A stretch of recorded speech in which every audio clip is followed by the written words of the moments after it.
नमस्कार विद्यार्थियों। आज हम बात कर रहे हैं CET 8 जनवरी के जो द्वितीय पारी के अंदर पेपर हुआ था उसके बारे में बात करेंगे। और जो ये 8 जनवरी के द्वितीय पारी का पेपर हुआ था उनमें से जीके के उन प्रश्नों के बारे में बात करेंगे जो आगे आने वाली जो 12वीं स्तर की CET है या रीट या अन्य कोई भी प्रतियोगी परीक्षा है उनके अंदर इनके सबसे ज़्यादा सवाल पूछे जाने की संभावना है। जो 8 जनवरी की द्वितीय पारी में जो जीके के महत्वपूर्ण प्रश्न हैं उनके बारे में बात करेंगे ताकि आने वाली भर्तियों के अंदर इनके आने की संभावना 100% है। तो हम उन सबसे महत्वपूर्ण जीके के प्रश्नों के बारे में बात करेंगे। तो आइए हम सबसे पहले सवाल के बारे में पढ़ते हैं कि अमन, ओस तथा बोरो किस फसल से संबंधित है। यानी कि अमन, ओस और बोरो ये किस्में हैं, ये किस फसल की किस्में हैं। तो ये चावल की किस्में, यानी कि फसल की किस्मों के बारे में सबसे ज़्यादा सवाल पूछे जा रहे हैं। अगला सवाल है कि पद्म भूषण पुरस्कार से सम्मानित अभिजीत सेन निम्नलिखित में से किस पेशे से संबंधित है। यानी अभिजीत सेन का जो पेशा है वो किससे संबंधित है। तो अर्थशास्त्र से इनका संबंध है और अर्थशास्त्र के अंदर इनको अभिजीत सेन को पद्म भूषण पुरस्कार भी दिया गया है। भारत में निम्नलिखित में से कौन सा क्षेत्र जैव विविधता का हॉटस्पॉट है। वर्तमान में जैव विविधता के से संबंधित भी बहुत सारे प्रश्न पूछे जा रहे हैं। तो पश्चिमी घाट है ये भारत के अंदर जैव विविधता का हॉटस्पॉट क्षेत्र है। अगला सवाल है कि निम्नलिखित में से कौन सी फसल राजस्थान में जायद के मौसम में उत्पादित नहीं की जाती है। यानी कि कौन सी फसल है जो जायद के मौसम में नहीं होती है। तो सोयाबीन है, उनमें जो ऑप्शन था उनमें सोयाबीन फसल ये जायद के मौसम में नहीं होती है। अगला सवाल है कि प्रधानमंत्री उज्ज्वला योजना का शुभारंभ कब हुआ। यानी प्रधानमंत्री उज्ज्वला योजना के तहत जो गैस दिया जाता है उनका शुभारंभ कहाँ से हुआ। तो बलिया उत्तर प्रदेश से प्रधानमंत्री नरेंद्र मोदी ने इनकी शुरुआत की थी।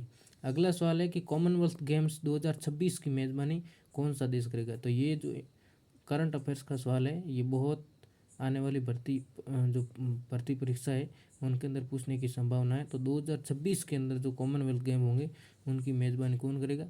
विक्टोरिया ऑस्ट्रेलिया करेगा। अगला सवाल है कि किसके नेतृत्व में शेखावटी किसान आंदोलन में 10,000 से अधिक जाट महिलाओं ने भाग लिया। तो किसके नेतृत्व में। किशोरी देवी के नेतृत्व के अंदर शेखावटी में जो जाट आंदोलन हुआ 10,000 से अधिक महिलाओं ने इनके नेतृत्व के अंदर भाग लिया। अगला सवाल है कि इंदिरा गांधी नहर परियोजना में लिफ्ट नहरों की संख्या कितनी। ये इंपॉर्टेंट सवाल है कि लिफ्ट नहरों की संख्या पूछिए तो लिफ्ट नहरों की संख्या 7 है। अगला द्वीप है कि बैरन तथा नारकोडम क्या है। ऐसा पूछा तो बैरन और नारकोडम दोनों ज्वालामुखी जो भारत के अंदर है। अगला सवाल है कि संसद राज्य सूची के विषय पर किस अनुच्छेद के तहत कानून बना सकती है। ये संसद है ये राज्य सूची के विषय पर कौन सा अनुच्छेद 249 अनुच्छेद के तहत संसद है वो राज्य सूची के विषयों पर भी कानून बना सकती है।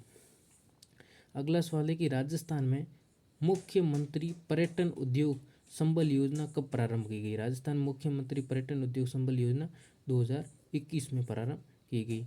अगला सवाल है कि RG भंडारकर और आत्माराम पांडुरंग निम्नलिखित में से किस संस्था से संबंध थे। तो इनका संबंध था प्रार्थना सभा से। किससे। प्रार्थना सभा से। अगला सवाल है कि सहजोबाई का संबंध किस संप्रदाय से है।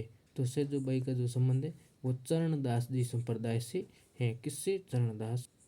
अगला सवाल है कि स्वतंत्र भारत के प्रथम विधि मंत्री कौन थे। तो स्वतंत्र भारत के जो प्रथम विधि मंत्री थे वो थे डॉक्टर BR अम्बेडकर। यानी डॉक्टर BR भीमराव अम्बेडकर स्वतंत्र भारत के प्रथम विधि मंत्री थे। अगला सवाल है कि निम्न में से कौन राजस्थान की प्रथम महिला राज्यसभा थी सदस्य। राज्यसभा की सदस्य राजस्थान से प्रथम जो सदस्य महिला थी वो थी शारदा भार्गव। अगला सवाल है कि राजस्थान में अंत्योदय योजना 1977 का उद्देश्य था क्या था। तो इनका उद्देश्य था कि सबसे गरीब परिवारों की आर्थिक सहायता करना। 17वां सवाल है कि राष्ट्रीय कृषि आयोग ने सामाजिक वानिकी पद का उपयोग सर्वप्रथम जिस वर्ष में किया वो वर्ष कौन सा था। 1976 के अंदर। अगला सवाल है कि मुगल सम्राट शाहजहाँ के समय से ही प्रसिद्ध नहार नृत्य की आयोजन की परंपरा कहाँ प्रचलित हुई। मंडल के अंदर। रूपायन संस्थान कहाँ स्थित है। रूपायन संस्थान ये भी इम्पोर्टेंट है। रूपायन संस्थान बोरुंदा के अंदर है। अगला सवाल है कि राजस्थान में टंगस्टन, ये सवाल 1000 बार कम से कम पूछा गया कि टंगस्टन का उत्पादन कहाँ होता है, तो राजस्थान में टंगस्टन, डेगाना, नागौर, आप इसे रट लीजिए। अगला सवाल है कि श्यामपुरा और भाट नहर किससे संबंधित है, तो जयसमंद झील से संबंधित है। अगला सवाल है कि ग्रासिया जनजाति में मोरबंदिया रीति रिवाज, तो रीति रिवाजों से भी सवाल पूछे जाते हैं संस्कृति के अंदर, तो मोरबंदिया रीति रिवाज किस अवसर से जुड़ा हुआ है, विवाह से जुड़ा हुआ। अगला सवाल है कि विश्व सतत विकास शिखर सम्मेलन फरवरी 2022 की जो मेजबानी किस संस्थान द्वारा की गई, ऊर्जा एवं संसाधन संस्थान द्वारा। अगला सवाल है कि किस वर्ष राजस्थान सेवा संघ का स्थापना अजमेर में हुआ है, राजस्थान सेवा संघ का स्थापना अजमेर में 1920 के अंदर हुआ। अगला सवाल है कि कथोड़ी जनजाति मुख्यतः किस जिले में पाई जाती है, कथोड़ी जनजाति का किस जिले से संबंध है, उदयपुर से संबंध है। अगला सवाल हमारा रहेगा कि मेहरानगढ़ दुर्ग में स्थित चामुंडा माता मंदिर की स्थापना किसने की, मेहरानगढ़ के अंदर जो चामुंडा माता मंदिर है इसकी स्थापना की थी राव जोधा ने, किसने की, राव जोधा ने। अगला सवाल है कि निम्नलिखित में से कौन सा संरक्षित क्षेत्र झुंझुनू जिले में विस्तृत नहीं है, कौन सा संरक्षित क्षेत्र है जो झुंझुनू जिले के अंदर नहीं है, तो गोगेलाव झुंझुनू जिले के अंदर नहीं है। अगला सवाल है कि निम्नलिखित में से किस एक जिले में गोड़वाड़ी बोली बोली जाती है, एंड गोड़वाड़ी बोली किस जिले में बोली जाती है, तो जालोर के अंदर गोड़वाड़ी बोली बोली जाती है। अगला सवाल है कि मेवाड़ राज्य में महकमा खास की स्थापना की थी, यानी मेवाड़ के अंदर जो महकमा खास है इसकी स्थापना किसने की, महाराणा शंभू सिंह ने की थी। अगला सवाल है भारतीय गन्ना अनुसंधान संस्थान कहाँ स्थित है, यानी Indian institute of sugar cane research कहाँ स्थित है, लखनऊ के अंदर, राज्यों की उत्तर प्रदेश के अंदर सबसे ज़्यादा गन्ना होता है। अगला सवाल है कि अंतर्राष्ट्रीय स्तर पर ख्याति प्राप्त जानकीलाल भांड का संबंध किस लोक नाट्य से, तो लोक नाट्यों से भी बहुत सारे सवाल पूछे जाते हैं जिनके अंदर है कि जानकीलाल भांड का संबंध किस लोक नाट्य से, तो स्वांग नाट्य से है। अगला सवाल है कि राजस्थान की बांका पट्टी किस समस्या से ग्रसित है, बांका पट्टी है जो नागौर के अंदर है ये किससे संबंधित है, समस्या से ग्रसित है, तो फ्लोराइड की समस्या से, यानी फ्लोराइड की ज़्यादा होने के कारण पानी के अंदर बांका पट्टी होती है। राजस्थान के किस जिले में जिप्सीफेरम मृदा पाई जाती है, देखो सीईटी के अंदर चारों पेपर के अंदर मृदा के बारे में एक एक सवाल जरूर पूछा, चारों के अंदर पूछा गया, तो मृदा बहुत इंपोर्टेंट है, तो बीकानेर के अंदर जिप्सीफेरम मृदा पाई जाती है।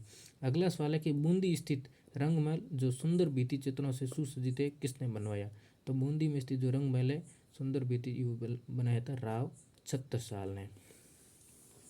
अगला सवाल है कि पृथ्वीराज की 12 खंभों की छतरी निम्नलिखित में से किस किले में स्थित है, जो पृथ्वीराज की 12 खंभों की छतरी वो किस किले के अंदर है, तो कुंभलगढ़ किले के अंदर स्थित है।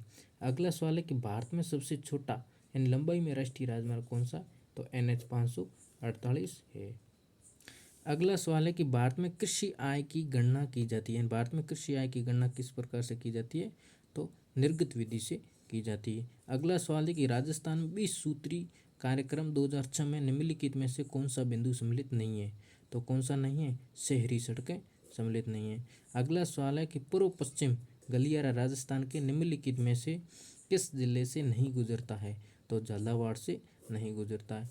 अगला सवाल है कि हाल ही में सितंबर 2022 को किस देश के प्रधानमंत्री ने राजस्थान का दौरा किया था, यानी कि बांग्लादेश की जो प्रधानमंत्री है वो अजमेर आई थी। अगला सवाल है कि राजस्थान की चित्रशैली में नारियों का शिकार करते हुए दर्शाया गया है, इन चित्रशैली से भी सवाल पूछे जा रहे हैं, तो इसमें कोटा सही उत्तर होगा। अगला सवाल है कि मेवाड़ की पुकार 21 सूत्री मांग पत्र का संबंध किससे था, मोतीलाल तेजावत से। अगला हमारा सवाल है कि भारतीय हरित क्रांति की शुरुआत किस विश्वविद्यालय से हुई, तो भारतीय हरित क्रांति की शुरुआत है पंतनगर विश्वविद्यालय से हुई थी। अगला सवाल है कि ऐतिहासिक स्थल जाबालीपुर की आधुनिक पहचान है, जाबालीपुर को वर्तमान में क्या कहा जाता है, तो जालोर को कहा जाता है, यानी कि जालोर का पुराना नाम जाबालीपुर था।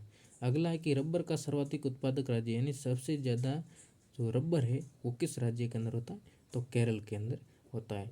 तो साथियों ये जो हमारे 45% जीके के पढ़े हैं ये सीईटी की 8 जनवरी की द्वितीय पारी का जो पेपर था उसके अंदर आए, और ये ऐसे सवाल है जो हर भर्ती परीक्षा के अंदर आने की संभावना रहती है। तो आप इन प्रश्नों को अच्छी तरीके से याद कर लो या रट लो ताकि आने वाली भर्ती परीक्षाओं के अंदर आपके काम आ सके। धन्यवाद।